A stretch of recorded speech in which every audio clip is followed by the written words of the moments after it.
Zillow is offloading 7,000 homes, laying off a quarter of its staff, and taking huge losses. Why do we care? Let's talk about it.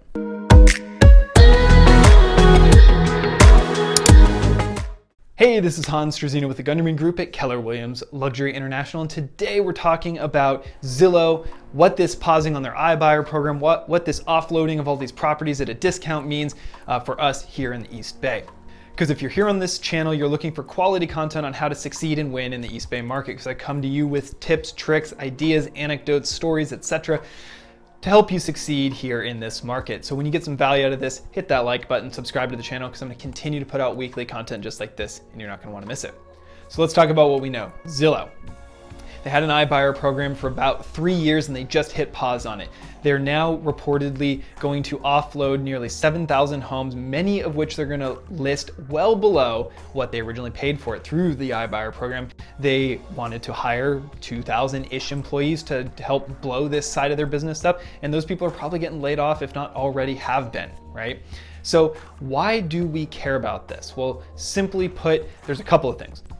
Number one, there's all this talk about Zillow having tried to manipulate the market, because if you know anything about real estate values, they're done based on comparables. You look at homes in the neighborhood that were sold recently of a similar size, similar bed bath count, similar quality to get a basis for value, right? Looking at dollar per square foot, what is yours worth based on what your neighbors sold. And if they were just continuing to pay more and more and more in a given neighborhood, the argument could be made that they were trying to lift up the value of that neighborhood and then get the comps to drive higher so they could sell at a profit, right? Doesn't seem like that is something that is frankly feasible, because even though they were buying so many houses, they were only like 5% of a given market. So it doesn't feel like that was enough to actively drive the market up, and even in some of these very dense neighborhoods where they were buying, right? But what it does show is that Zillow was having to compete, whether with other buyers, other iBuyer institutions, or just against the seller's expectations, because we are ultimately in a seller's market. People have seen their home values go up and thus their equity grow substantially over the last 18 to 24 months. And most of the time, people are not willing to walk away from substantial amounts of money, especially if it's their primary asset, as many people are, right? And so even if they were going to Zillow and doing an iBuyer offer that was guaranteed, a faster process, they didn't have to stage and move out and do open houses and all that stuff, they weren't willing to take a substantial haircut to do all of that, right?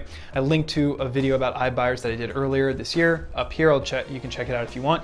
But ultimately, that convenience and that streamlined process wasn't enough for people to take the haircut that one would need to profitably flip a home.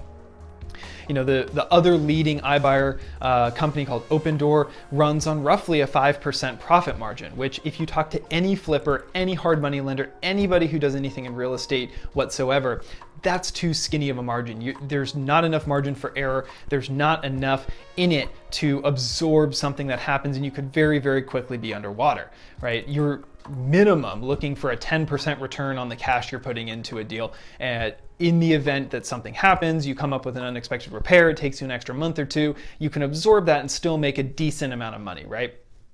That's the game. So if you're looking at buying a home, generally speaking, you want to buy it for 70 cents on the dollar.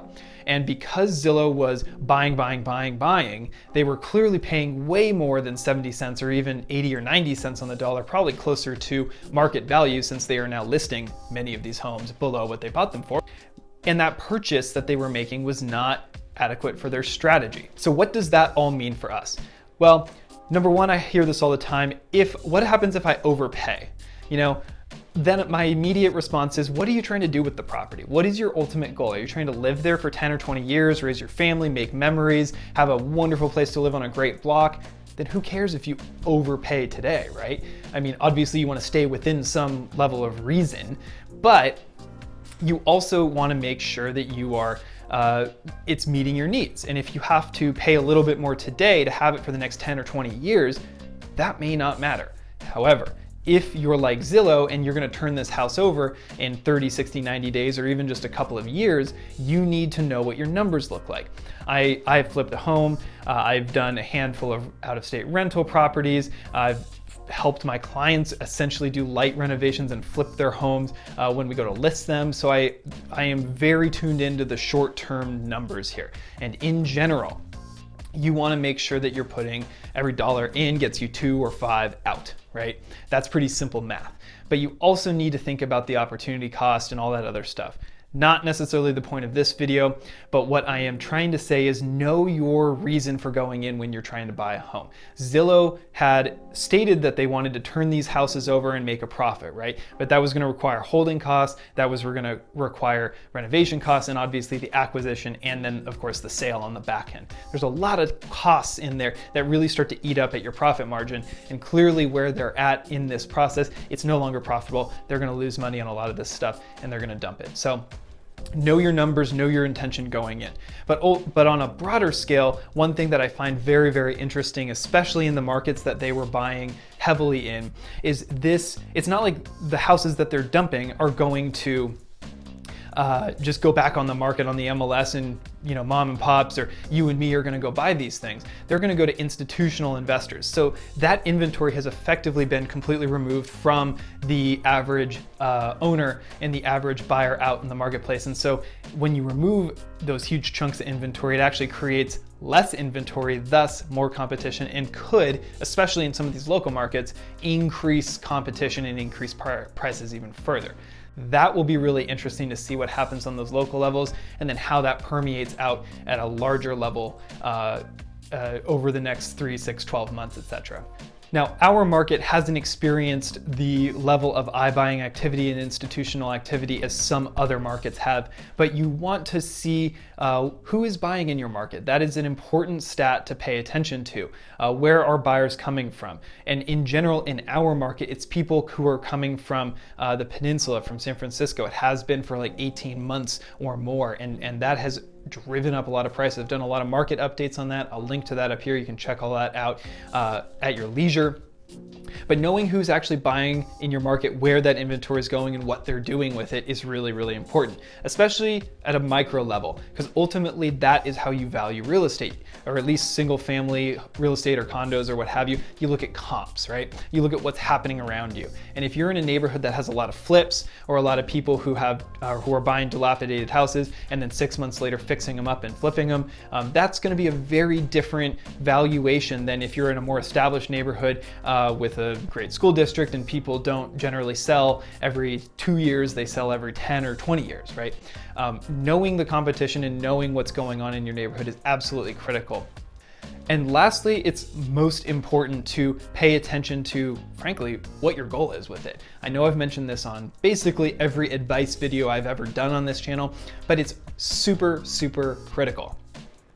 When you're looking at making a play in real estate, you're buying, you're selling, you're investing, you need to know why. What are you trying to accomplish, right? Especially in some of the luxury price points that we're talking about, and frankly, this county is a luxury price point unto itself.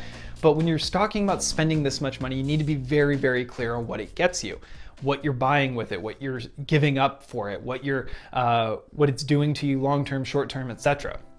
Right? Get clear on your goals. What are your wants? Not just like 3-bed, 2-bath, but why you want that, what it's going to do for you, your family, your loved ones, yourself, whatever it is, right? Be 100% clear, because Zillow, while they were clear on why they wanted it, they weren't clear, or clearly some of their people who were doing these acquisitions were not clear on how to actually make that happen. They were paying too much and then they're getting burned now. So because they weren't marrying those two things together, they are now in a position to offload these properties at a loss. So the takeaway here is don't be like Zillow.